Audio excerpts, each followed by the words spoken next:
on nous demande cette fois de réaliser la carte de restriction d'un fragment d'ADN amplifié. Un fragment d'ADN, il ne s'agit pas d'un plasmide, il s'agit cette fois d'un ADN linéaire. On va donc représenter un trait. Alors, quelle taille fait ce fragment? On regarde pour chacune des pistes de digestion. Donc ici, le fragment digéré par Ecoerin nous donne deux bandes de 0,4 et 1,4, soit un total de 1,8. Machin ne digère pas. Avec NCO1, on a pareil, 1,8. Avec XBA1 également. Donc on a un fragment qui fait 1,8 kPa de base.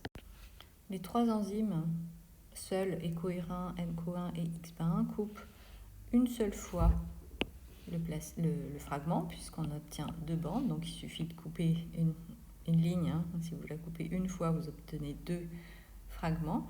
Donc on peut commencer par placer le site de coupure par Ecoerin. On voit que Ecoerin coupe le fragment en deux bandes, une de 0,4 et une de 1,4. Donc on va essayer de respecter à peu près les proportions. Et on va placer par exemple Ecoerin de ce côté-là. Donc on obtient ici 0,4 et ici 1,4. Ensuite, on va regarder quand on a un mélange de Ecoerin et une autre enzyme, par exemple la suivante, donc NCO1. NCO1 coupe une seule fois le fragment d'ADN et produit donc un morceau de 1 et un morceau de 0,8. Et quand on observe le mélange Ecoerin plus NCO1, on obtient une bande de 1 et une bande à 0,4 qui correspond certainement à deux fragments de 0,4 pour arriver à 1,8.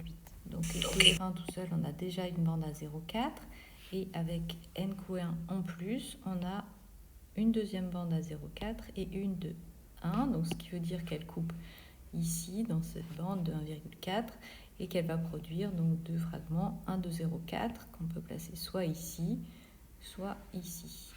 Donc pour l'instant on ne sait pas, on va placer les deux en pointillés, donc soit elle va couper ici, soit elle va couper de ce côté-là.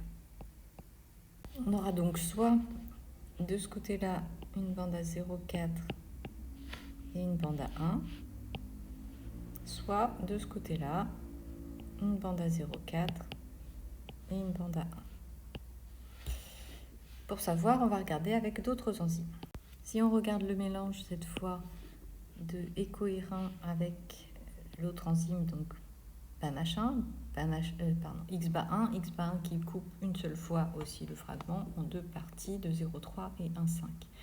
Si on regarde XBA1 et Ecoerin, on voit que XBA1 ne coupe pas la bande à 0,4 qu'on avait avec Ecoerin toute seule, donc elle ne coupe toujours pas cette bande-là de 0,4. Par contre, elle va couper la bande à 1,4. On obtient deux fragments de 0,3 et 1,1 qu'on peut donc placer. Donc soit elle va couper de la même façon, soit elle va couper ici, soit elle va couper ici. Pour donner du coup un fragment de 0,3 ici et un fragment de 1,1 ici. Soit, donc toujours la bande à 0,4, elle va couper de l'autre côté, donc pour avoir le fragment de 1,1 ici et le fragment de 0,3 ici. Donc pour savoir maintenant quelle est la bonne solution, on va regarder le mélange XBA1 plus NCO1. On observe qu'on obtient trois bandes, une à 0,3, une à 0,7 et une à 0,8.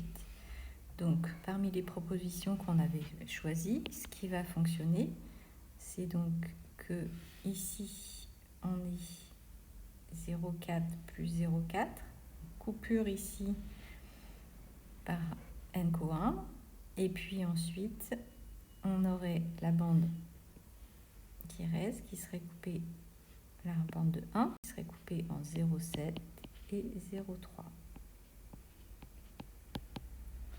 0,8, 0,7, 0,3. Donc ce qui va nous donner au final si je remets au propre notre carte de restriction, on aura notre site EcoErin ici à 0,4, notre site pour ENCO1 ici à 0,4 et notre site pour XBA1 ici avec 0,3 ici et 0,7 ici. On a bien un total qui fait 1,8 et nos 3 sites de coupure par nos 3 enzymes.